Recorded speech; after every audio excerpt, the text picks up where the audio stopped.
السلام علیکم ورحمۃ اللہ وبرکاتہ۔ کیسے ہیں آپ لوگ؟ خیر خیریت سے ہیں؟ سب ٹھیک ٹھاک ہیں؟ چلے آج کی کلاس شروع کرتے ہیں تفسیر کی۔ نحمدہ و نصلی علی رسولہ الکریم، اما بعد فاعوذ باللہ من الشیطان الرجیم، بسم اللہ الرحمن الرحیم۔ رب اشرح لی صدری ویسر لی امری واحلل عقدۃ من لسانی یفقہوا قولی، رب زدنی علما، اللہم فقہنا فی الدین، اللهم ارزقني التفكر والتدبر بما يتلوه لساني من كتابك، والفهم له والمعرفة بمعانيه، والنظر في عجائبه والعمل بذلك ما بقيت، إنك على كل شيء قدير، رب ارحمهما كما ربياني صغيرا، اللهم حاسبني حسابا يسيرا۔ آج کی تفسیر آپ کی سورہ یوسف کی آیت نمبر 22 سے ہے۔ آیت نمبر 22 سورہ یوسف ہے۔ وَلَمَّا بَلَغَ أَشُدَّهُ آتَيْنَاهُ حُكْمًا وَعِلْمًا وَكَذَلِكَ نَجْزِي الْمُحْسِنِينَ، اور جب وہ پہنچا اپنی جوانی کو تو دی ہم نے اس کو قوت فیصلہ اور علم، اور اسی طرح ہم جزا دیتے ہیں احسان کرنے والوں کو۔ پچھلی تفسیر میں ہم نے پڑھا تھا کہ جو یوسف علیہ السلام کنویں سے نکالے گئے اور قافلے والوں نے نکال کے ان کو چند درہم کے عوض جو ہے وہ مصر کے بازار میں بیچ دیا، اور ان کو عزیز مصر نے خرید لیا، اور بہت ہی عزت اور اکرام سے اپنی بیوی کو حکم دیا کہ ان کو گھر میں رکھا جائے۔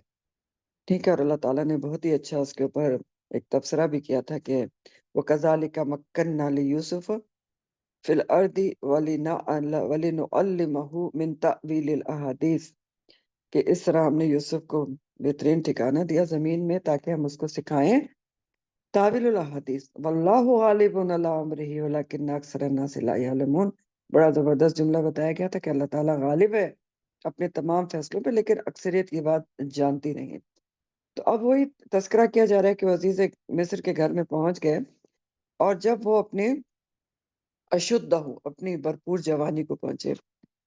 اشدہ کے معنی ہوتے ہیں جسمانی اور ذہنی قوتوں کا اپنے کمال کو پہنچنا، اور انسان 30 سے 40 سال کی عمر کے درمیان میں بھرپور ذہنی اور جسمانی قوت کا حامل ہوتا ہے۔ تو یوسف علیہ السلام جب جوانی کو پہنچے عزیز مصر کے گھر میں، تو اللہ تعالیٰ نے انہیں حکم بھی دیا اور علم بھی دیا، حکمن بھی دی اور علمن بھی دیا۔ تو علم سے مراد تو ان کی نبوت ہے کہ ان کو نبوت ملی تھی، اور پھر نبوت سے پہلے والی دانائی بھی جو ان کے پاس موجود تھی۔ اور حکمن کے کئی معنی بن سکتے ہیں، کئی معنی ہوتے بھی ہیں۔ مثلاً حکمت، حکمن کا معنی کیا؟ حکمت، اور حکمت کیا ہوتی ہے؟ صحیح وقت پر صحیح فیصلہ کرنا، صحیح قوت فیصلہ۔ پھر ایک اور معنی حکمن کا ہوتا ہے کسی بھی معاملے کو پرکھنا، صحیح طور پر اس کی جانچ کرنا، اور اس کی تہہ تک پہنچ کر نتیجہ نکالنا۔ تو اللہ تعالیٰ نے یوسف علیہ السلام کو علم کے ساتھ ساتھ کیا دیا تھا؟ ان کو حکمن بھی دی تھی، حکمت دی تھی، اور وہ سب چیزوں کا نتیجہ نکال لیتے تھے۔ تو اور اسی اللہ تعالیٰ فرمانے کہ اسی طرح وہ کذالک نزل المحسنین، اسی طرح ہم بدلہ دیا کرتے ہیں احسان کرنے والوں کو۔ تو کذالک یعنی جس طرح اللہ تعالیٰ نے یوسف علیہ السلام کو علم دیا، حکمت دی، تو اسی طرح اوروں کو بھی نبوت تو نہیں دے سکتے، لیکن حکمت اللہ تعالیٰ دے سکتے ہیں، علم بھی دے سکتے ہیں، دوسروں کو بھی دی جا سکتی ہے۔ تو یہ بہت ہی امید افزا جملہ ہے، اس پہ غور کریں کہ وہ کذالک نزل المحسنین، کہ اسی طرح ہم جزا دیا کرتے ہیں احسان کرنے والوں کو۔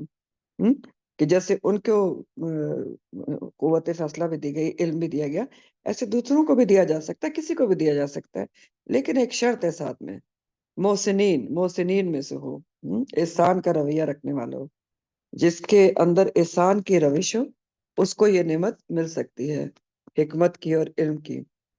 تو احسان کیا ہوتا ہے؟ کہ انسان ہر حال میں دوسرے سے اچھا معاملہ کرے، چاہے دوسرا اچھا کر رہا ہے یا نہ کرے، دوسرا اچھا کر رہا ہے یا برا کر رہا ہے، آپ اس کے ساتھ اچھا کریں، یہ ہے احسان۔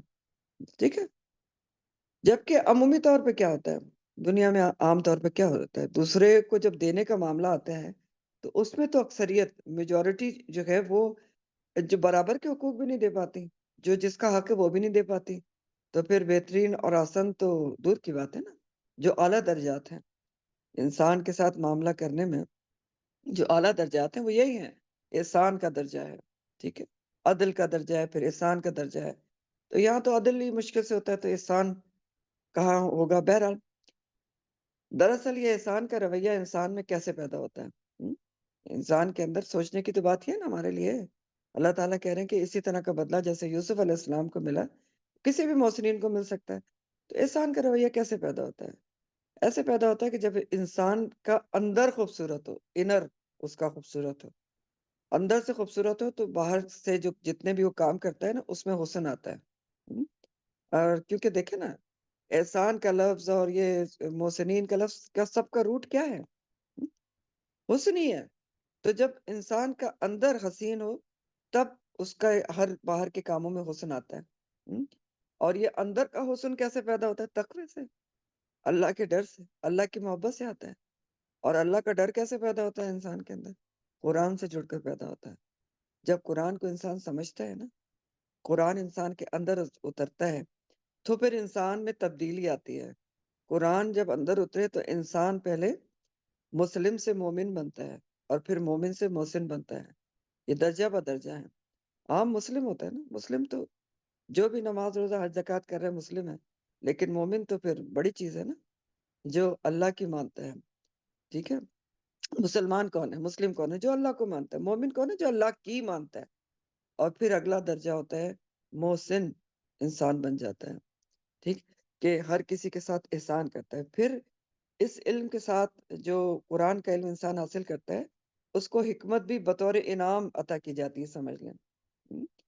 تو حکمت یہ ہوتی ہے کہ کون سی بات کس وقت میں کرنی ہے، کس طریقے سے کرنی ہے، کیسے کی جائے، کب کی جائے۔ صحیح قوت فیصلہ کا نام حکمت ہے، اور یہ اللہ کا بہت بڑا انعام ہوتی ہے۔ ورنہ انسان لاکھ کتابیں بھی پڑھ لے، اس کو حکمت نہیں آتی۔ یہ حکمت کیسے آتی؟ قرآن کو سوچ سمجھ کے پڑھنے سے ہی حکمت بھی آتی ہے، قرآن میں تدبر کرنے سے آتی ہے۔ اور حکمت کی فضیلت کے بارے میں سورہ البقرہ میں آپ پڑھ چکے ہیں، یؤتی الحکمت من یشاء ومن یؤت الحکمت فقد اوتی خیرا کثیرا وما یذکر الا اولو الالباب۔ اللہ جسے چاہتا ہے حکمت دیتا ہے، جسے چاہتا ہے اس کو حکمت دیتا ہے، اور جس شخص کو حکمت دی گئی تو اسے بہت بڑی بھلائی عطا کی گئی، اور ان باتوں سے عقل مند ہی نصیحت حاصل کرتے ہیں۔ البقرہ 269 ہے۔ تو اس آیت کا کیا لیسن ہے؟ میں نے آپ کو شروع میں بتایا تھا کہ سورہ یوسف سے امام ابن قیم کہتے ہیں کہ 1000 تک بھی لیسن نکل سکتے ہیں۔ تو اس آیت کا تو بہت اہم لیسن ہے کہ اللہ تعالیٰ محسنین کو حکمت اور علم عطا کرتے ہیں۔ یہ اللہ تعالیٰ فرما رہے ہیں۔ تو اس لیے ہمارے کرنے کا کام کیا ہے کہ ہم اپنے اندر احسان کی صفت پیدا کریں نا۔ عبادات میں احسان، معاملات میں احسان، گفتگو میں احسان، سب میں احسان۔ اور عبادات میں احسان آپ کو حدیث جبرائیل بتاتی ہے نا کہ نبی کریم صلی اللہ علیہ وسلم نے کہا تھا کہ احسان یہ ہے کہ تو اللہ کی عبادت ایسے کرے کہ جیسے تو اللہ کو دیکھ رہا ہے، ورنہ کم از کم یہ تو سوچے کہ اللہ تو تجھے دیکھ رہا ہے۔ تو احسان تو ہر جگہ ہوتا ہے، معاملات میں، عبادات میں، گفتگو میں بھی احسان ہوتا ہے نا، کہ انسان کی گفتگو ایسی ہو کہ دوسرے کا دل خوش ہو جائے۔ اور سب سے بڑی محسن بننے کی روش کیا ہے؟ سنت رسول پر عمل کرنا۔ سب سے بڑا محسن کون ہے؟ جو سنت رسول صلی اللہ علیہ وسلم پر عمل کرتا ہے۔ جس نے سنت رسول پر عمل کر لیا، سمجھ لے وہ محسن بن گیا، حسن سے ہر کام کر لے گا۔ تو بہرحال یوسف علیہ السلام کو نبوت ملی اور علم و حکمت بھی عطا کی گئی، دانائی پہلے ہی ان کے اندر موجود تھی۔ عزیز مصر کے گھر میں رہے، دنیا کے لوگوں کے مختلف رویوں سے انہوں نے بہت کچھ سیکھا۔ ظاہر ہے یہ ایک اچھی پوسٹ پہ تھا عزیز مصر، لوگ وہاں آتے جاتے تھے، لیکن ظاہر ہے کہ وہاں ساتھ ساتھ فتنے بھی بہت سے تھے، کیونکہ دنیا میں یہ بھی سب ساتھ ساتھ ہی ہوتا ہے کہ انسان کچھ سیکھ بھی رہا ہوتا ہے، بہت سارے کام چل رہے ہوتے ہیں، لیکن آس پاس فتنوں سے بھی گھرا ہوا ہوتا ہے۔ تو ان کے بھی آس پاس بہت سے فتنے تھے۔ تو فتنہ کیا تھا کہ وراودت التی ہوا فی بیتھا عن نفسہ وغلقت الابواب وقالت حیت لک۔ تو فتنہ کیا ہوا کہ جس عورت کے گھر میں یوسف علیہ السلام تھے، اس عورت نے اس کے نفس سے اس کو پھسلانا چاہا، اور نفس سے ہی، اور کیسے پھسلانا چاہا؟ غلقت الابواب، اس نے دروازے بند کر دیے اور بولی جلدی آؤ، جلدی آؤ۔ یہ جو لفظ ہے نا، میں نے آپ کو کل بھی بتایا تھا کہ اس میں 2 3 الفاظ ہیں۔ غلقہ کے مطلب ہوتے ہیں اچھے طریقے سے دروازے بند کرنا، قفل وغیرہ لگا کے۔ غلق جو ہے قفل کو کہتے ہیں، تالے کو۔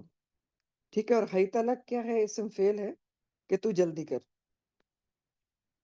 قال معاذ اللہ انہو، یوسف علیہ السلام کہتے ہیں معاذ اللہ، اللہ کی پناہ، انہو ربی، بے شک میرے رب نے، آسنا مسوایا، مجھے اچھا ٹھکانہ دیا ہے، انہو بے شک، لا یفلح الظالمون، بے شک ظالم فلاح نہیں پاتے۔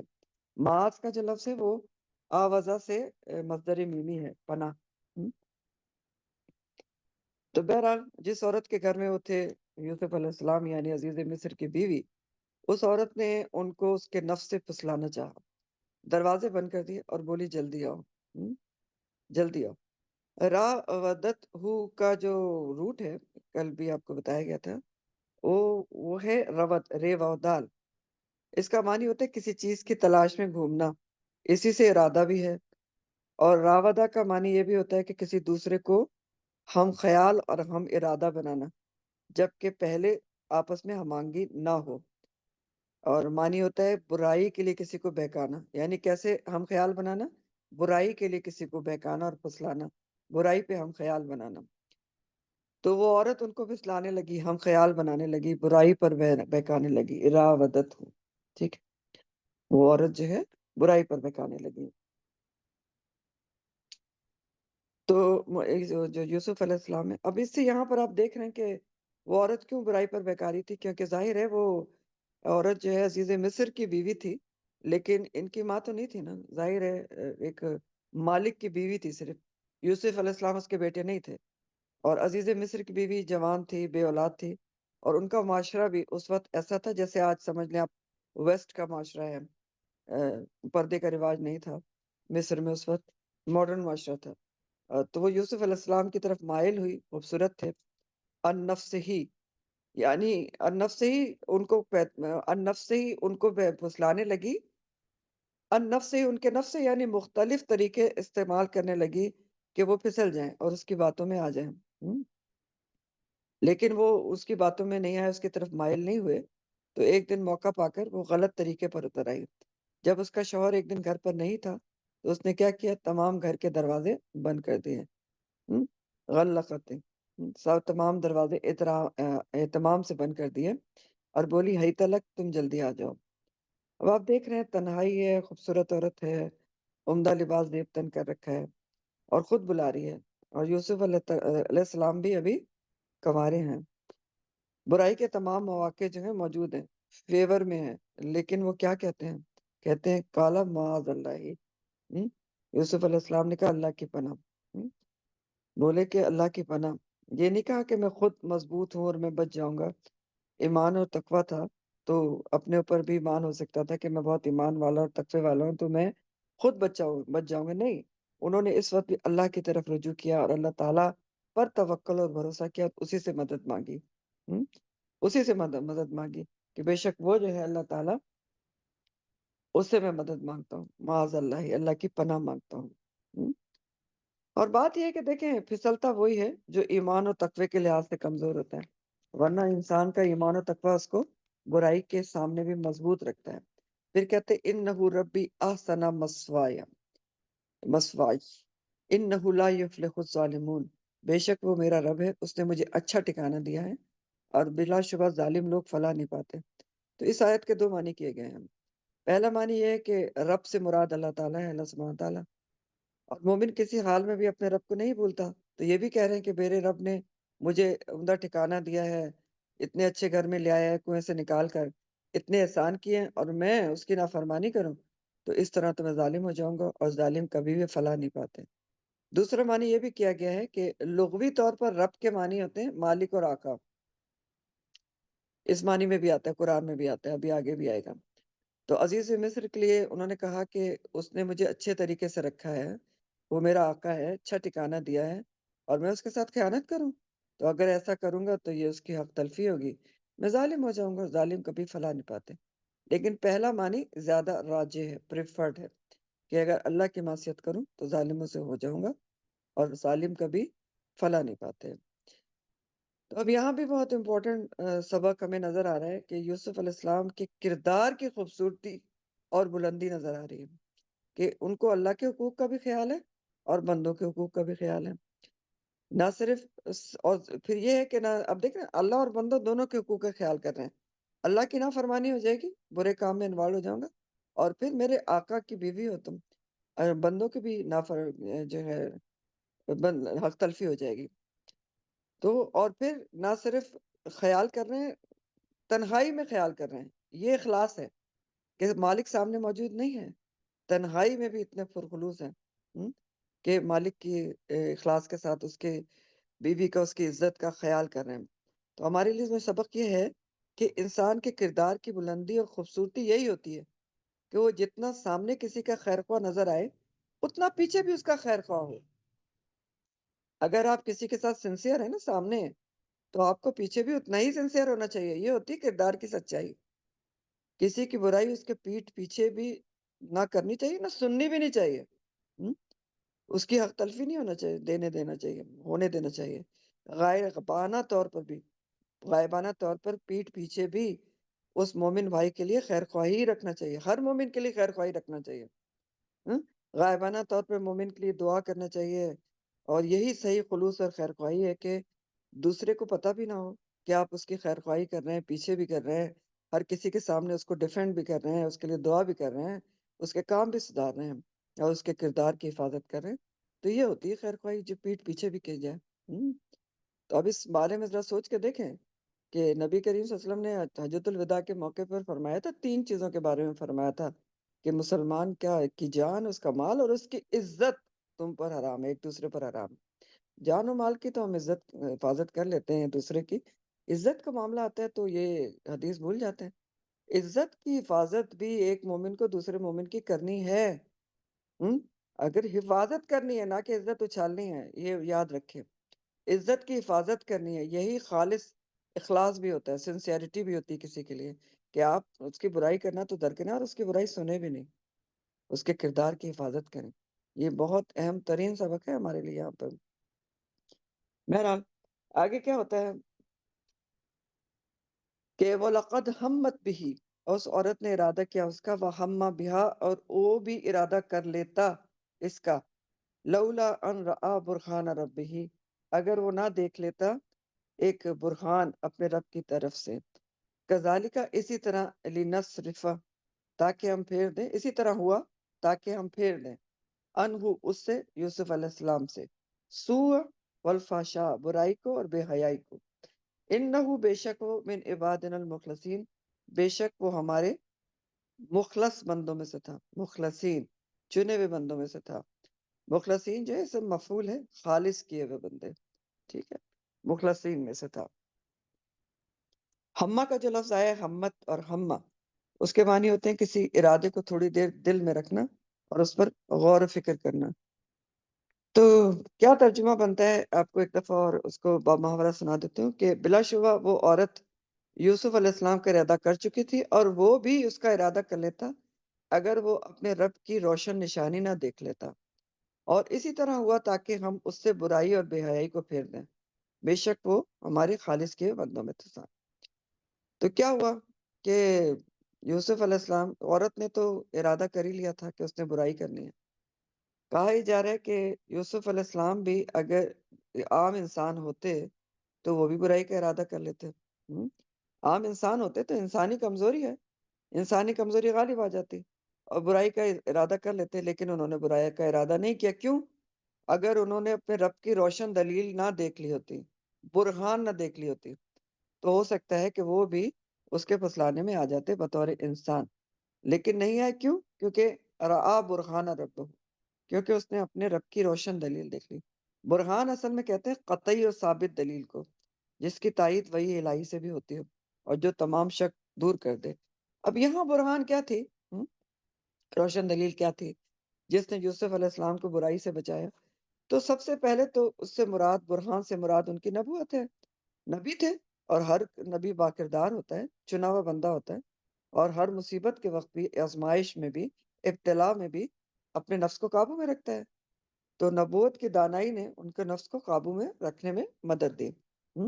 اگر نبی غلطی سے، اور یہ بھی ہوتا ہے کہ اگر نبی کبھی غلطی سے کسی گناہ کی طرف تھوڑا بہت مائل بھی ہونے لگے تو اللہ تعالیٰ ہر لمحے اس کی مدد فرماتے ہیں، کیونکہ وہ فوراً اللہ تعالیٰ سے پناہ مانگتا ہے۔ تو جیسے انہوں نے بھی فوراً کیا کہا، معاذ اللہ، صرف اپنے پر بھروسہ نہیں کیا انہوں نے کہا معاذ اللہ، تو اللہ تعالیٰ نے مدد کی۔ تو سب سے پہلے برہان سے مراد کیا؟ ان کی نبوت ہی ہے، ان کا نیک سیرت ہونا ہے، نبوت کی دانائی ہے، جس سے ان کے نفس پر قابو پانے میں ان کو مدد دی گئی۔ اور پھر دوسری بات کیا ہے جو زیادہ سمجھ میں آنے والی ہے، کہ اللہ سے انہوں نے پناہ مانگی اور اللہ تعالیٰ نے ان کی مدد کی۔ بہرحال بعض تفاسیر میں کچھ اور چیزیں بھی لکھی ہوئی ہیں، وہ بھی آپ کو بتا دیتی ہوں۔ جیسے کہیں لکھا ہے کہ برہان سے مراد کہ ان کو اپنے والد کی تصویر، کوئی پکچر دیوار پر نظر آئی یا کوئی شبیہ نظر آئی اور وہ برائی سے رک گئے۔ والد ہمیشہ روکتے تھے نا برائی سے، لیکن یہ ممکن نہیں ہے کہ ایسا ہوا ہو۔ ہاں یہ ہو سکتا ہے کہ والد کی ان کو تعلیمات یاد آ گئی ہوں یعقوب علیہ السلام کی، تو وہ رک گئے ہوں۔ کہیں کسی تفسیر میں یہ بھی لکھا ہے کہ انہیں چھت پر کوئی قرآنی آیت لکھی ہوئی نظر آ گئی، مثلاً وَلَا تَقْرَبُوا الزِّنَا إِنَّهُ كَانَ فَاحِشَةً وَسَاءَ سَبِيلًا، یہ لکھا ہوا نظر آ گیا کہ تم زنا کے قریب بھی مت جاؤ، یقیناً وہ بے حیائی اور بری راہ ہے۔ بنی اسرائیل کی آیت ہے، آیت نمبر 32۔ یا یہ آیت لکھی ہوئی نظر آ گئی کہ وَإِنَّ عَلَيْكُمْ لَحَافِظِينَ، کہ بلا شبہ تم پر نگران فرشتے مقرر ہیں۔ لیکن بہرحال اصل بات یہی ہے کہ وہ نبی تھے اور وہ نفس کو اپنے قابو کرنا جانتے تھے، اور یہ کہ اللہ سے انہوں نے مدد طلب کی اور اللہ تعالیٰ نے کسی بھی طریقے سے ان کی مدد کر دی، لیکن بہرحال ان کو اپنی پناہ میں لے لیا اور برائی سے بتا لیا، چاہے کوئی بھی طریقہ تھا، چاہے والد کی یاد دلا دی، ان کی تعلیمات یاد دلا دی، یا آیات دکھا دی، یا نیک خیال کے ذریعے بچا لیا، کچھ بھی ہوا۔ تو اسی طرح جو بھی برائی سے بچنے کے لیے اللہ کی مدد طلب کرے گا تو اللہ تعالیٰ اس کو بران عطا کر دیتے ہیں۔ آج بھی ایسا ہوتا ہے کہ اگر آپ اللہ تعالیٰ سے سچی مدد طلب کریں کسی برائی سے بچنے کے لیے تو اللہ تعالیٰ بچ جاتے ہیں، ایسا ہوتا ہے۔ تو ان کو بھی بہرحال روشن دلیل کے ذریعے برائی سے بچا لیا گیا، تو کسی بھی ذریعے سے بچا لیا گیا۔ تو آج کیسے اللہ تعالیٰ بچاتے ہیں برائی سے؟ کیا ہوتا ہے؟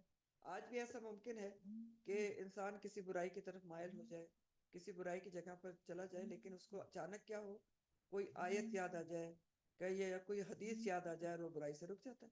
ہوتا ہے کہ نہیں ہوتا ایسا؟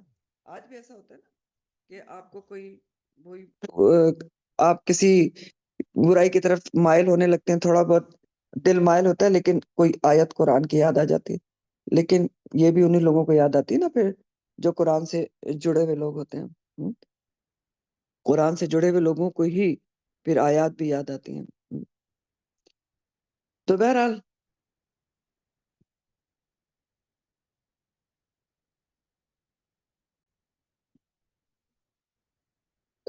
آج بھی ایسا ہو سکتا ہے، یہ بات صرف سمجھانا چاہ رہی ہوں کہ انسان کو برائی سے بچنا چاہے، اگر اس کی نیت ہو اللہ تعالیٰ سے مدد مانگے تو آج بھی اللہ تعالیٰ اس کو کسی بھی طریقے سے بچا لیتے ہیں۔ لیکن بات وہی ہے کہ برہان ملتا بھی تبھی ہے جب آپ قرآن کو سمجھ کے پڑھیں، تبھی تو آپ کو آیت اور حدیث یاد آئے گی، جیسا کہ سورہ الانفال میں بتایا بھی گیا ہے۔ سورہ الانفال آیت نمبر 8 ہے، اے ایمان والو اگر تم اللہ سے ڈرو تو وہ تمہارے لیے ایک برہان، فرقان بنا دے گا، ٹھیک ہے، ایک دلیل حق بنا دے گا۔ یا ایھا الذین آمنوا ان تتقوا اللہ یجعل لکم فرقانا، اے ایمان والو اگر تم اللہ سے ڈرو تو تمہارے لیے فرقان بنا دے گا، ٹھیک ہے۔ اگر اللہ کا تقوی ہوگا تو خود ہی فرقان اللہ تعالیٰ بنا دیتا ہے کہ اچھائی اور برائی میں فرق پتہ چل جاتا ہے۔ لیکن بہرحال یہ ایک حقیقت ہے کہ نیکی اور بدی میں فرق، برائیوں سے بچنے کے طریقے اور برہان، روشن دلیل پھر قرآن سے ہی ملتی ہے۔ قرآن سمجھنے کے بعد ہی اللہ سے مدد مانگنے کی عادت پڑتی ہے اور آیات اور تعلیمات بھی یاد آتی ہیں۔ تو کذالک لنصرف عنہ السوء والفحشاء، اسی طرح ہوا تاکہ ہم اس سے برائی اور بے حیائی کو پھیر دیں۔ سو سے مراد خیانت ہے جو عزیز مصر کی بیوی کروانا چاہ رہی تھی، اور فحشاء سے مراد عمل زنا ہے، ٹھیک ہے۔ تو اس آیت کے مندرجہ ذیل معنی دو تین معنی ہو سکتے ہیں، آپ اس کو لکھ لیں کہ اسی طرح ہوا، کذالک اسی طرح ہونا تھا، نمبر 1 تاکہ ہم اس سے برائی اور بے حیائی کو پھیر دیں، جو صاف صاف ترجمے سے آپ کو سمجھ آ رہا ہے کہ اسی طرح ہونا تھا کہ وہ برائی سے رک گئے، چاہے کسی بھی طریقے سے روکا گیا، کہ اسی طرح ہوا تاکہ ہم اس سے برائی اور بے حیائی کو پھیر دیں۔ ایک اور معنی سیکنڈ لکھیں کہ یہ بھی معنی ہے کہ جس طرح ابھی اس موقع پر یوسف علیہ السلام کو برائی سے دور کیا گیا، ہمیشہ ہم کرتے رہیں گے۔ تیسرا مطلب یہ کیا گیا ہے کہ کذالک، یہ اسی طرح ہونا تھا، یوسف علیہ السلام کی تربیت کے لیے ہونا تھا، یوسف علیہ السلام کی ٹریننگ کے لیے مصلحت الہی میں یہ ناگزیر تھا کہ ان کی زندگی میں یہ موقع آئے اور وہ اپنے نفس بد کو، نفس امارہ کو اور شیطان کو شکست دیں، کیونکہ آئندہ انہوں نے مصر میں ہی کام کرنا تھا، جہاں کا ماحول عورتوں اور مردوں کے اختلاط کا تھا، پردہ وردے کا سسٹم نہیں تھا، ماڈرن ماحول تھا۔ اس لیے ان کو اس آزمائش سے گزار کر مضبوط کیا گیا اور ان میں کمال ضبط نفس پیدا کیا گیا کہ وہ آئندہ اس طرح کی چالوں سے محفوظ رہ سکیں۔ اور ایسا سب کچھ کیوں کیا گیا؟ اللہ تعالیٰ وجہ بتا رہے ہیں کہ انہو من عبادنا المخلصین، کیونکہ وہ ہمارے مخلص بندوں میں سے تھا۔ یہ تھی بہت بڑی وجہ جو ان کو بچایا گیا۔ اللہ تعالیٰ فرما رہے ہیں اس لیے بچایا گیا کیونکہ وہ ہمارے خالص کیے ہوئے بندوں میں سے تھا، چنے ہوئے بندوں میں سے تھا، ان بندوں میں سے تھا جو اپنے آپ کو اللہ کی خالص رضا پر جما لیتے ہیں، اللہ کے لیے مخلص کر لیتے ہیں اپنے آپ کو، جن کو پھر صرف اللہ کی رضا کا خیال رہتا ہے۔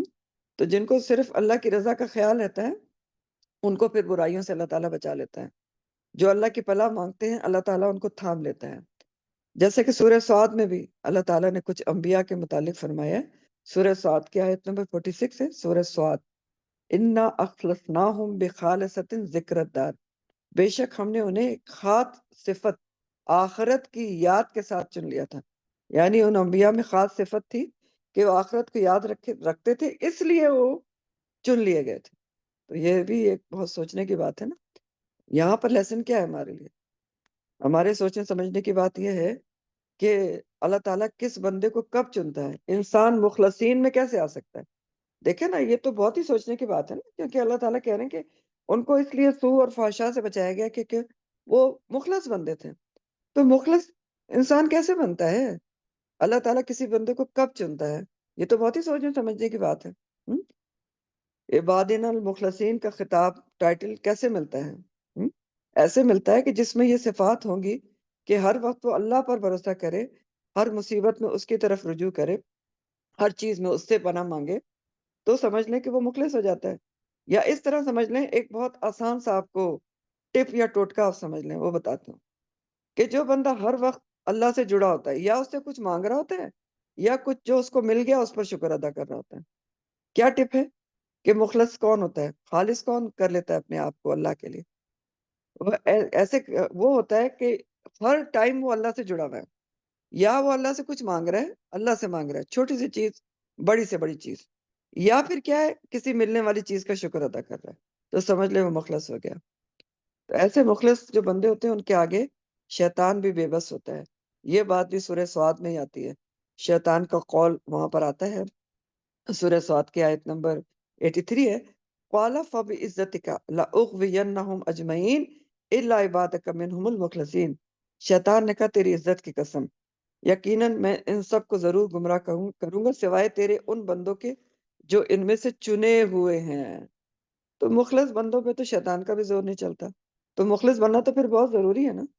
شیطان کا زور نہیں چلتا، اللہ تعالیٰ مخلص بندوں کی حفاظت خود کرتے ہیں، یہ سب کچھ ہے، برائیوں سے بچا لیتے ہیں، فحشاء سے بچا لیتے ہیں، تو مخلص بننے کی بہت ہی شدید ضرورت ہے نا۔ سوچیں، اخلاص پیدا کرنے کی ضرورت ہے، اللہ کے لیے اخلاص، ہر وقت اللہ سے جڑا لینا، تو اخلاص شرط ہے مخلص بننے کی۔ تو اس سے کیا پتہ چلتا ہے؟ یعنی پہلا اسٹیپ تو آپ نے خود ہی اٹھانا ہے کہ اللہ کے لیے اخلاص پیدا کرنا ہے، کہ ہر کام اللہ کی رضا کے لیے ہو، ہر وقت دھیان اس کی طرف رکھنا ہے، اسی سے مدد مانگنی ہے، ایاک نستعین۔ تو پھر اللہ تعالیٰ بھی چن لیں گے۔ بہرحال یوسف علیہ السلام کو آزمائش سے بچا لیا گیا، اور بہت بڑی آزمائش تھی یہ جو عزیز مصر کی بیوی کی طرف سے ان کو ملی تھی۔ اور اس کے بارے میں وہ جو حدیث ہے بخاری کی جس میں 7 لوگوں کو عرش الہی کا سایہ ملے گا روز قیامت، اس میں سے ایک کیٹیگری یہ بھی ہے کہ ایک وہ شخص ہے جس کو منصب و جمال والی عورت تنہائی میں برے ارادے سے بلائے اور وہ کہے کہ میں اللہ سے ڈرتا ہوں۔ یہی یوسف علیہ السلام نے کیا تھا۔ بہرحال اللہ تعالیٰ نے ان کو بچا لیا کہ وہ برائی سے بچ گئے۔ آگے کیا ہوا؟ وَاسْتَبَقَا، اور وہ دونوں بھاگے، دوڑے، البابا، دروازے کی طرف، وقدت، اور اس عورت نے پھاڑ دیا، قمیصہ، اس کی قمیص کو۔ قدہ کا جو لفظ ہے اس کے معنی ہوتے ہیں کپڑے کو طول میں پھاڑنا، لمبائی میں پھاڑنا۔ تو اس عورت نے اس کی قمیص کو پھاڑ دیا، من دبرن پچھلی طرف سے، دبر کہتے ہیں پیٹھ کو، وہ الفیہ اور ان دونوں نے پایا، یہ بھی وسطبقہ بھی جو ہے تسنیہ تھا، وسطبقہ، سبقہ کے مطلب ہوتے ہیں آگے بڑھنا، اور اس طبقہ کے مطلب ہوتے ہیں دوڑنا، اور اس طبقہ الف لگایا تو وہ دونوں دوڑے دروازے کی طرف، اور پھاڑ دیا اس عورت نے اس کی قمیص کو پچھلی طرف سے، وَأَلْفِيَا اور ان دونوں نے پایا، سیدہا اس کے شوہر کو، لدل باب دروازے کے پاس۔ الفیہ الفا کے معنی ہوتے ہیں از خود کسی چیز کا سامنے آ جانا۔ قالت ما جزاء من اراد بأهلك سوءا الا ان يسجن او عذاب الیم۔ تو جب وہ دونوں دروازے کی طرف دوڑے تو اس عورت نے پیچھے سے قمیص پکڑی اور وہ پیچھے سے قمیص کو پھاڑ دیا، اور جب دروازہ کھولا تو سامنے اس نے اپنے شوہر کو کھڑا ہوا پایا، تو جڑ سے کیا بولی، اس کی کیا سزا ہوگی جو تیری بیوی سے برائی کا ارادہ کرے، سوائے اس کے کہ اس کو قید کر دیا جائے یا دردناک عذاب دیا جائے۔ سجن کہتے ہیں قید خانے کو۔ یعنی یوسف علیہ السلام اس عورت سے بچ کر دروازے کی طرف بھاگے تھے، تو وہ بھی پیچھے بھاگی ان کو روکنے کے لیے، لیکن پیچھے سے ان کی قمیض پکڑ لی تاکہ رک جائیں، تو قمیض اس ہاتھا پائی میں پھٹ گئی، اور جیسے یوسف علیہ السلام نے دروازہ کھولا تو سامنے عزیز مصر کو کھڑا پایا، اس کا شوہر کھڑا تھا سامنے، اس نے دونوں کو ایک کمرے میں موجود دیکھا۔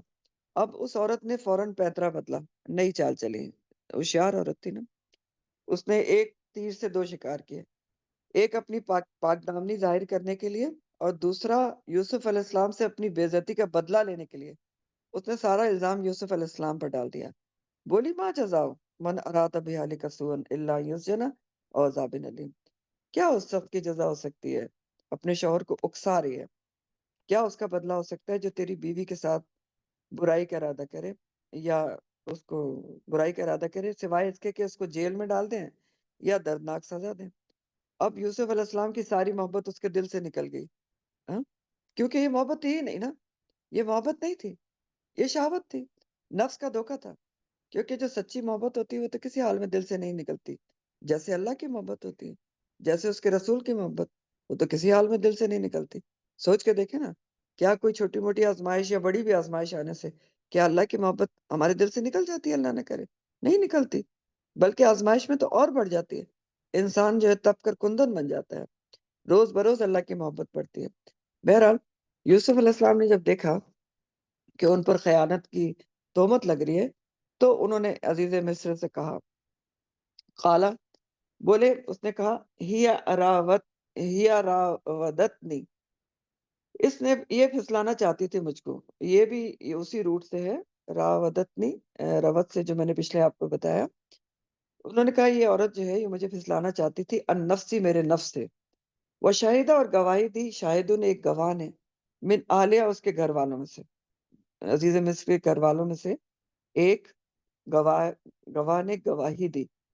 کیا گواہی دی؟ کہ اس نے مشورہ دیا کہ ان کا نہ قمیص ہو قد من قبل، اگر اس کی قمیص پھاڑی گئی ہے سامنے سے، فصدقت، تو یہ سچی ہے، یہ عورت سچی ہے، وہو من الکاذبین، اور وہ جو مرد ہے وہ جھوٹوں میں سے ہے، اور وَإِنْ كَانَ قَمِيصُهُ قُدَّ مِنْ دُبُرٍ فَكَذَّبَتْ وَهُوَ مِنَ الصَّادِقِينَ، اور اگر اس کی قمیض یعنی یوسف کی قمیض پیچھے سے پھٹی ہے تو یہ عورت جھوٹی ہے اور یوسف سچا ہے۔ تو یوسف علیہ السلام اپنی صفائی پیش کرتے ہوئے بولے کہ یہی مجھے میرے نفس سے بیکاری تھی، مجرم یہ خود ہے، میں بالکل بے قصور ہوں۔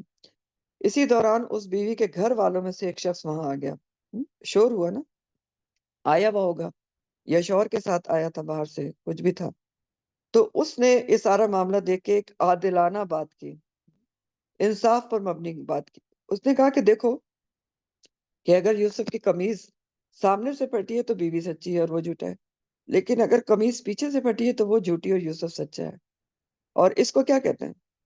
یہ اس کو قرینے کی شہادت کہا جاتا ہے، قرائن سے جو شہادت لی جاتی ہے، یعنی انگلش میں آپ اس کو کہتے ہیں سرکمسٹانشیل ایویڈنس، ٹھیک ہے؟ یعنی جو آس پاس کی چیزوں سے کچھ گواہی لی جاتی ہے قرائن سے، اس کو کہا جاتا ہے قرینے کی شہادت۔ تو اس نے قرینے کی شہادت کی بات کی کہ چیزوں سے اندازہ لگاؤ کہ دیکھو قمیض پھٹی کہاں سے ہے، ورنہ اور کوئی تو بیوی کے خلاف ثبوت موجود نہیں تھا نا، تو اس نے بڑی عقل مندی سے سرکمسٹینشیل ایویڈنس کی بات کی کہ سرکمسٹینشیل ایویڈنس کو دیکھو. تو یہاں بھی سبق ہے کہ دیکھیں یہ گواہ جو تھا، جس نے گواہی دی، جو بھی تھا، وہ عزیز مصر کی بیوی کے گھر والوں میں سے تھا نا. دیکھیں اوپر کیا لکھا ہے، وہ شاہد من آلیا، اس کی بیوی کے گھر والوں میں سے تھا.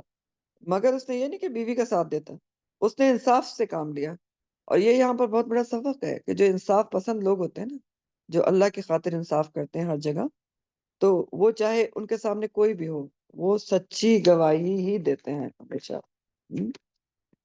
تو بہرحال فلم مرا قمیصہ، پھر جب دیکھا اس نے اس کی قمیص کو دیکھا نا، عزیز مصر نے ایگزامن کیا قمیص کو، تو قدہ من دبرن، سوری، فلم مرا قمیصہ، تو جب دیکھا اس نے اس کی قمیص کو، ایگزامن کیا قمیص کو، تو خدا وہ پھٹی ہوئی پھاڑی گئی تھی من دبرن، پچھلی طرف سے. تو قالا، اس نے کہا، کس نے کہا؟ عزیز مصر نے، کہ انہو، بے شک وہ، من قیدی کنہ، تم عورتوں کی چال میں سے ہے.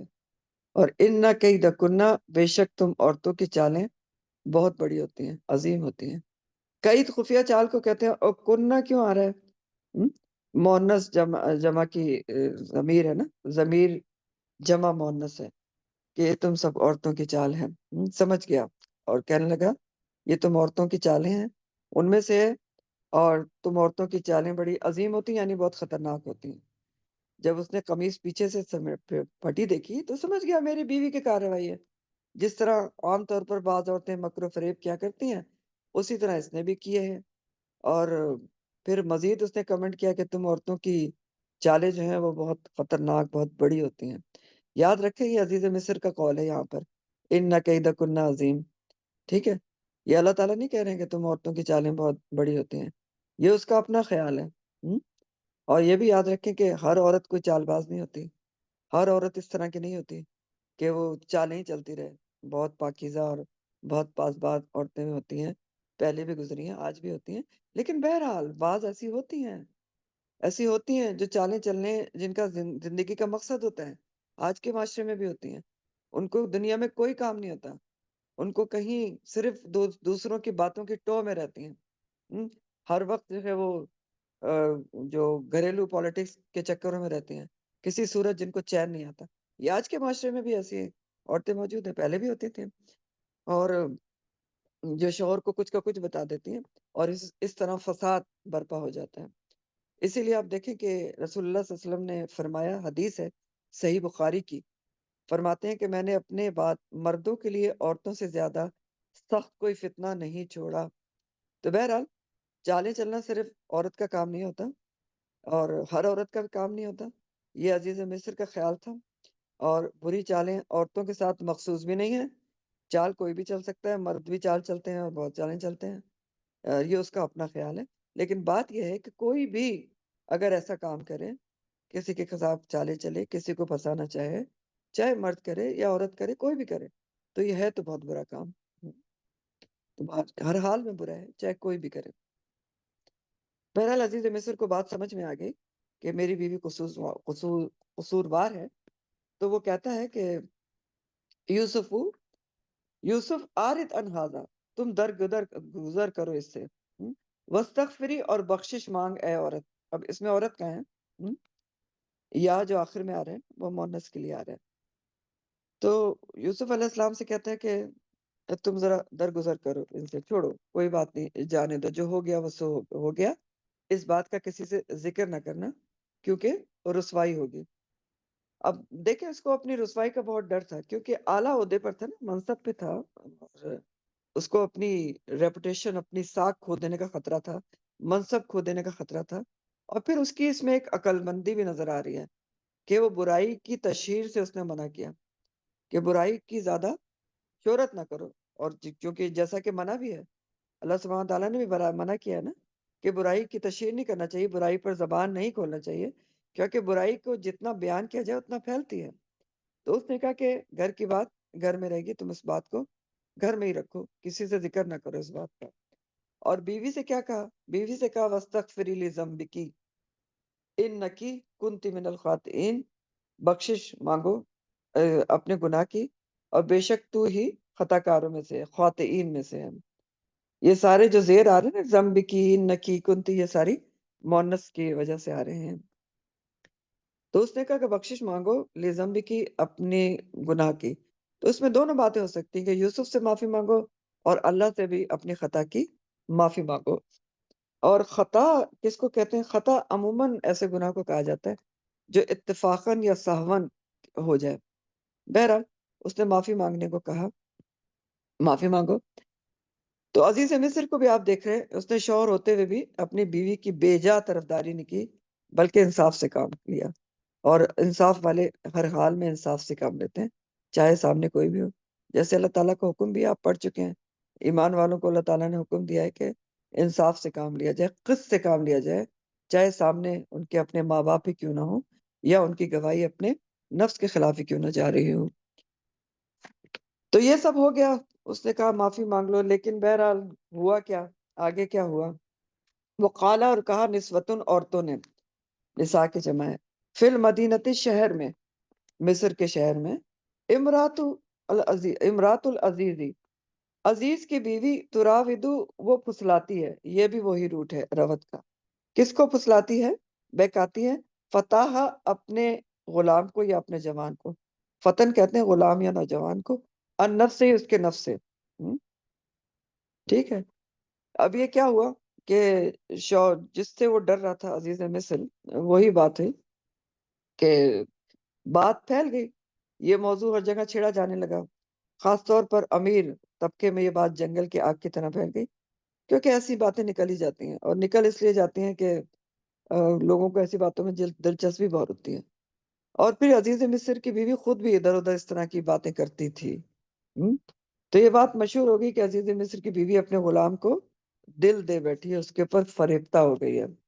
قد شغفہا حبن، تحقیق وہ بے قابو کر رکھا ہے اس کو اس کی محبت نے۔ یہ بات مشہور ہو گئی کہ اس عزیز مصر کی بیوی اپنے غلام کو خود پھسلاتی ہے اس کے نفس سے، اور وہ اس کی محبت میں اندھی ہو چکی ہے۔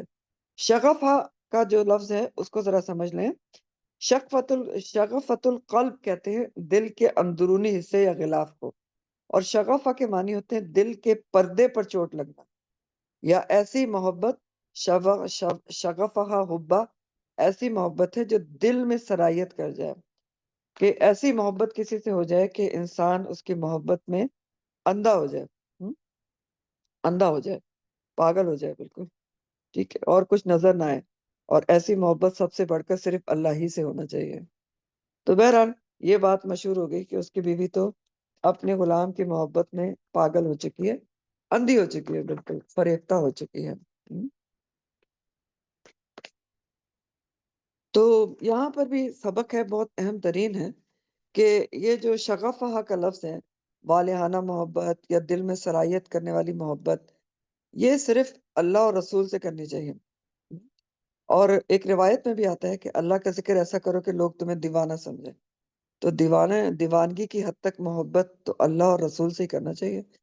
اللہ کی محبت اور رسول کی محبت تو پھر ایمان کا حصہ بھی ہے، اور جتنی دنیاوی محبتیں ہیں وہ تو پھر اللہ اور رسول کے حکم کے مطابق درجہ بدرجہ ہونا چاہیے، اللہ کے اور رسول کے حکم کے تابع ہونا چاہیے، کہ کس سے کتنی محبت کرنے کا حکم ہے، ماں باپ سے کیسی محبت ہے، اور کس سے محبت کرنے کا حکم ہے۔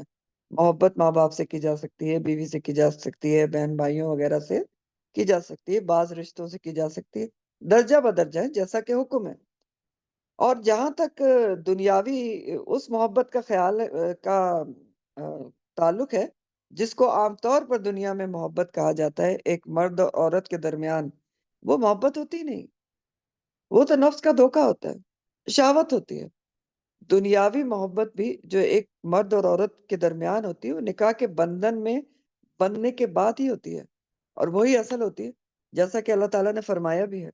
سورہ روم آیت نمبر 21 ہے، وَمِنْ آيَاتِهِ أَنْ خَلَقَ لَكُم مِّنْ أَنفُسِكُمْ أَزْوَاجًا لِتَسْكُنُوا إِلَيْهَا وَجَعَلَ بَيْنَكُم مَّوَدَّةً وَرَحْمَةً إِنَّ فِي ذَلِكَ لَآيَاتٍ لِقَوْمٍ يَتَفَكَّرُونَ۔ اس کی نشانیوں میں سے کہ اس نے تمہارے لیے تمہاری جنس میں سے بیویاں پیدا کی ہیں تاکہ تم ان سے سکون حاصل کرو، اور اس نے شوہر اور بیوی کے درمیان محبت اور رحمت پیدا کر دی ہے۔ بلا شبہ اس میں ان لوگوں کے لیے نشانی ہے جو غور و فکر کرتے ہیں۔ ٹھیک ہے، تو اسی طرح پھر باقی رشتوں سے محبت درجہ بدرجہ ہوتی ہے۔ باقی جو دنیاوی فالتو قسم کی محبتیں ہوتی ہیں وہ وقت کا ضیاع ہوتی ہیں، دین میں ان کی کوئی گنجائش نہیں، کیونکہ اس کی وجہ سے انسان اللہ سے غافل ہو جاتا ہے۔ یہ جو دنیاوی بیکار سی محبتیں ہوتی ہیں نا، اللہ سے غافل ہوتا ہے، اللہ کی عبادت سے دور ہوتا ہے، وقت ضائع کرتا ہے، لغو باتوں کی طرف دھیان جاتا ہے، بے حیائی کی طرف مائل ہوتا ہے، گناہوں میں ملوث ہوتا ہے، غلط طریقے استعمال کرتا ہے، تو یہ ساری چیزیں ہوتی ہیں۔ دین اسلام کی تعلیمات جو سکھاتی ہیں وہی سب صحیح ہے، باقی سب کھلی گمراہی ہے۔ جیسا کہ یہ کہہ بھی رہی ہیں عورتیں، کہتی ہیں انا لنراھا فی ضلال مبین، کہ ہم تو اس کو کھلی گمراہی میں دیکھتے ہیں۔ تو کھلی گمراہی تھی کہ جس محبت کا دین میں کوئی تعلق ہی نہیں، کوئی گنجائش ہی نہیں، اس محبت میں پاگل ہوئی ہوئی تھی۔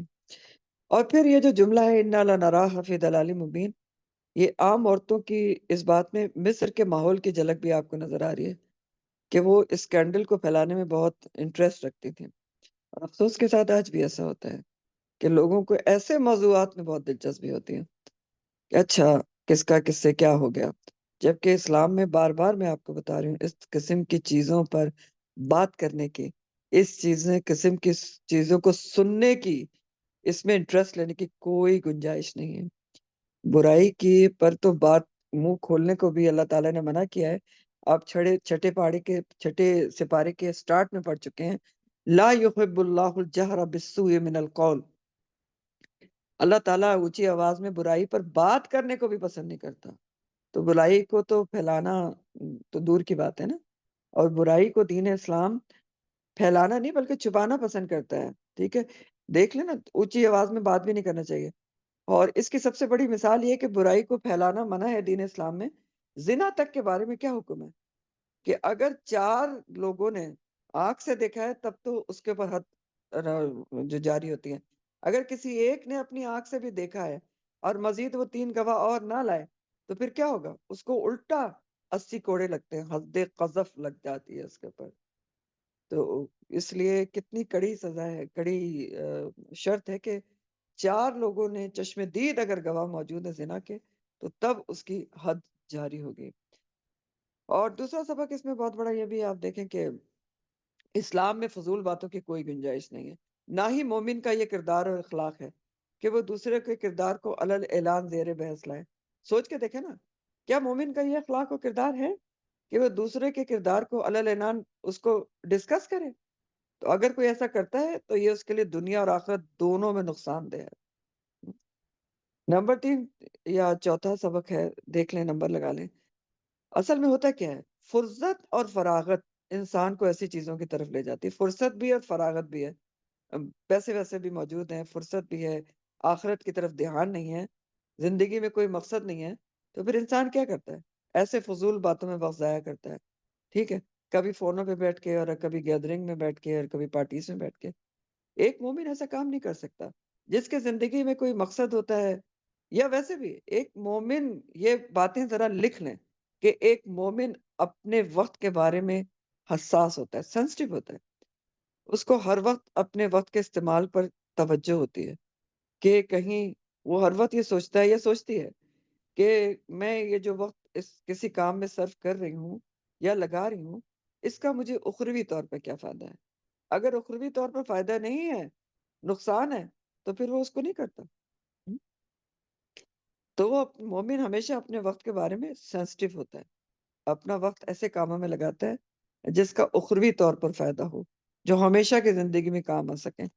اور آج کل تو ایسی بہت سی چیزیں ہیں کہ جس میں آپ اگر گم ہو جاتے ہیں تو وقت کا احساس ہی نہیں رہتا آپ کو، اور وقت وہ ٹوٹل آپ کا ضائع ہو رہا ہے یا پھر نقصان میں جا رہا ہوتا ہے، گناہ میں لکھا جا رہا ہوتا ہے۔ تو پھر تو اپنے وقت کا احساس کرنا بہت ضروری ہے۔ اور یہ بھی آپ پریکٹیکلی آپ آبزرو کر سکتے ہیں کہ اگر آپ وقت کے لیے حساس ہو جائیں نا، کہ میں نے اپنا وقت صرف اللہ کے کاموں میں لگانا ہے یا کریٹو کاموں میں جو آخرت میں کام آنے والے ہیں ان میں لگانا ہے، تو آپ بہت اپنے وقت کے سلسلے میں واقعی حساس ہو جاتے ہیں، غلط کاموں میں نہیں لگاتے۔ پھر اگلا سبق یہ بھی ہے، پانچواں، کہ یہ انسان کے بذوق ہونے کی بھی علامت ہے۔ بذوق انسان ہوتا ہے نا، کہ وہ یا آپ اس کے سمجھ لیں کہ ایک اس کے بلو اسٹیٹس ہونے کی بھی علامت ہے کردار کے حوالے سے، کہ وہ ایسی فالتو باتوں اسکینڈل کے اوپر گفتگو کرے۔ نبی کریم صلی اللہ علیہ وسلم کا فرمان ہے، جامع ترمذی کی حدیث ہے، کہ آدمی کے اسلام کی خوبی یہ ہے کہ وہ لا یعنی اور بے مقصد باتوں کو چھوڑ دے۔ خوبی یہ ہے، حسن اسلام ہے کہ انسان لا یعنی اور بے مقصد باتوں کو چھوڑ دے۔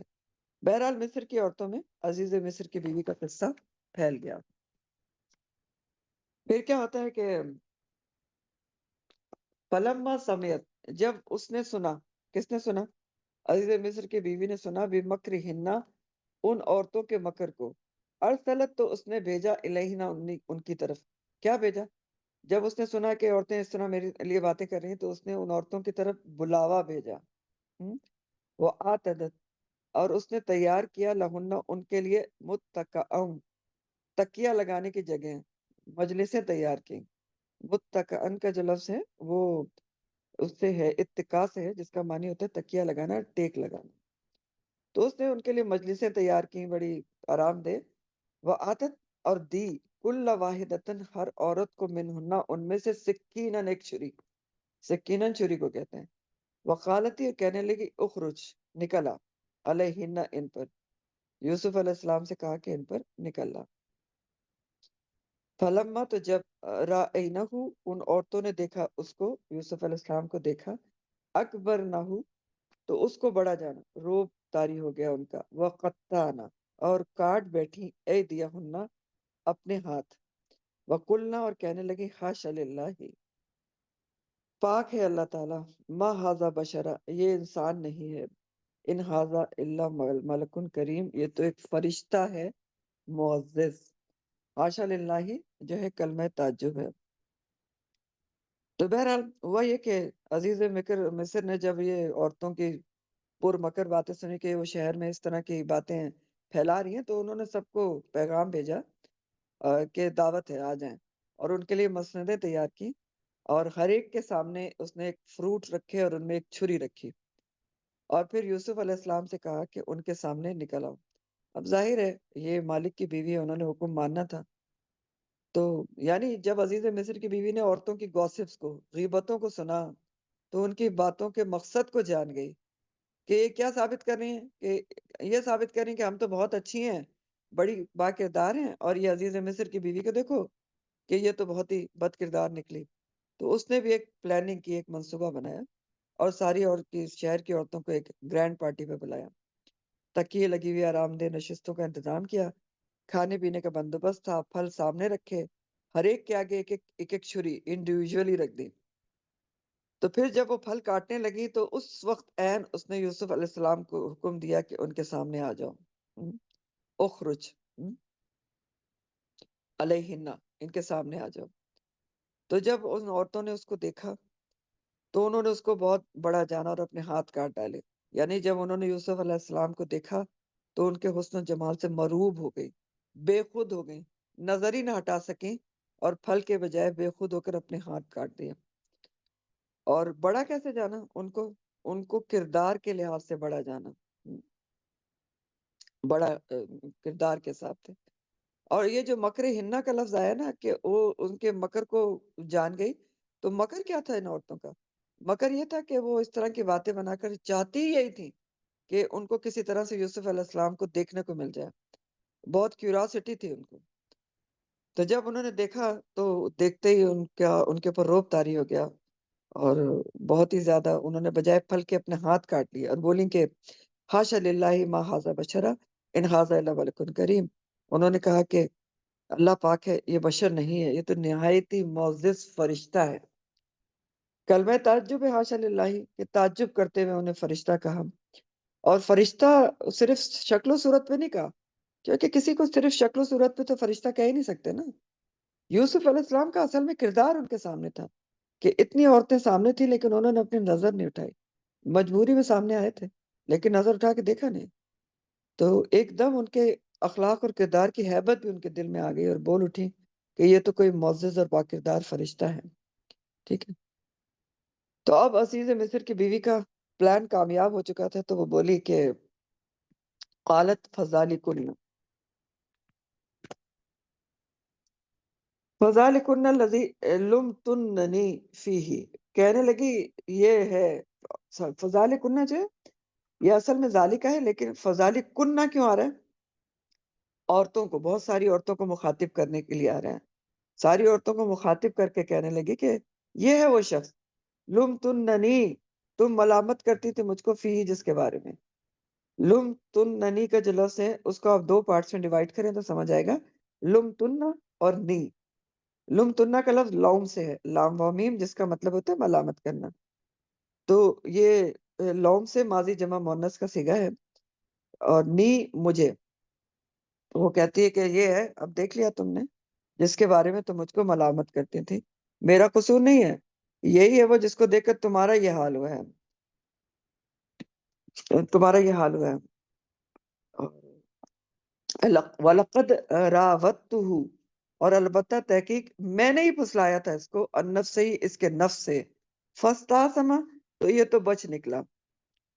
اب دیکھیں کھلے عام دھڑلے سے قبول کر رہی ہے بہت ساری عورتوں کے بیچ میں بیٹھ کے، بہت ہی بے باکی سے، کہ ہاں میں نے ہی اس کو اس کے نفس سے پھسلایا تھا، لیکن اس نے خود کو بچا لیا. دیدہ دلیری کی انتہا ہے نا، کہ میں نے اس کو پھسلانا چاہا تھا مگر یہ بچ نکلا.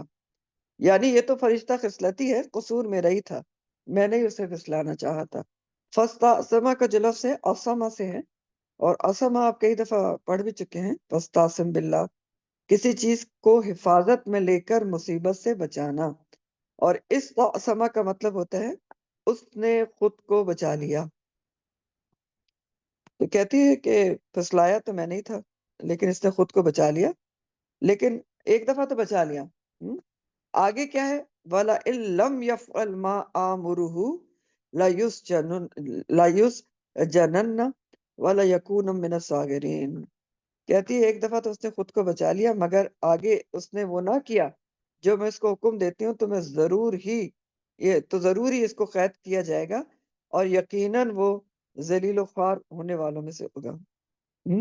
اگر ایک دفعہ تو میرے حکم سے اس نے انکار کر دیا ہے، لیکن آگے جو میں اس کو حکم دیتی ہوں اگر اس نے نہیں مانا تو یا تو قید خانے میں جائے گا یا ذلیل و خوار ہوگا. صاغرین جو ہے، صاغر کی جمع ہے، ذلیل و خوار کرنا، ذلیل و خوار ہونا.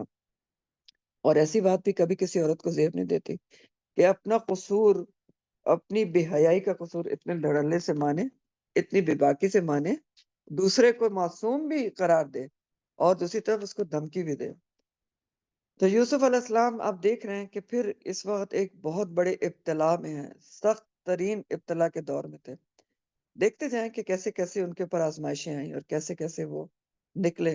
ایک طرف عزیز مصر ہے، اس کی وفاداری ہے، اللہ کا خوف ہے، طبیعت کی نیکی ہے، دوسری طرف اسی مالک کی بیوی ہے جو دھمکا رہی ہے.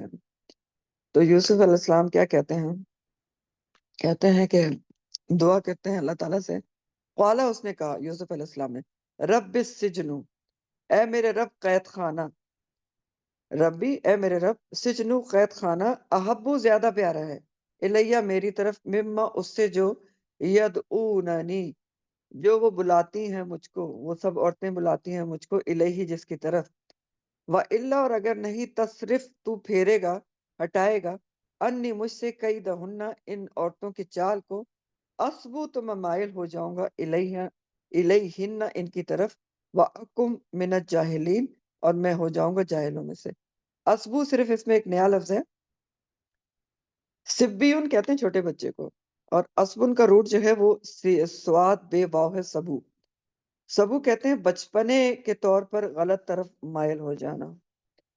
تو یوسف علیہ السلام دعا کرتے ہیں کہ یا اللہ تعالیٰ مجھے یہ زیادہ پسند ہے کہ میں قید خانہ چلا جاؤں، اس چیز سے زیادہ پسند ہے جس کی طرف یہ سب مجھے بلا رہی ہیں. ہوا کیا تھا کہ یہ ساری جو عورتیں تھیں، جو ساری جس نے دعوت میں بلائی ہوئی تھیں، یہ ساری رئیسوں کی بیویاں یوسف علیہ السلام کے پیچھے پڑ گئیں. یہ جہاں بھی ان کو دیکھتی تھیں ان سے کہتی تھیں کہ اپنے مالکن کی بات مان لو. اور یہ کیوں کہتی تھی کہ مالکن کی بات مان لو؟ مالکن سے دلچسپی نہیں تھی، وہ دراصل اپنی طرف بھی التفات چاہتی تھیں. تو یوسف علیہ السلام کے شہر میں رہنا دوبر ہو گیا، ساری عورتیں مل کر پیچھے پڑی ہوتی تھیں. تو اس سے ہمیں مصر کے ماحول کا آپ کو اندازہ بھی ہو رہا ہے کہ کیسا ماحول تھا وہاں کا.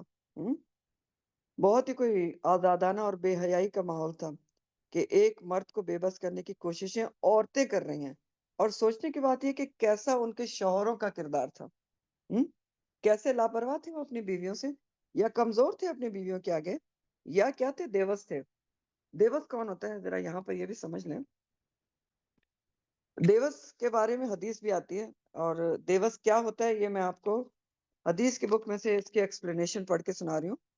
آپ صلی اللہ علیہ وسلم کے لیل النہار جو کتاب آپ پڑھ چکے ہیں، اس میں حدیث کے ساتھ دیوس کی ایکسپلینیشن لکھی ہے کہ دیوس مرد کون ہوتا ہے؟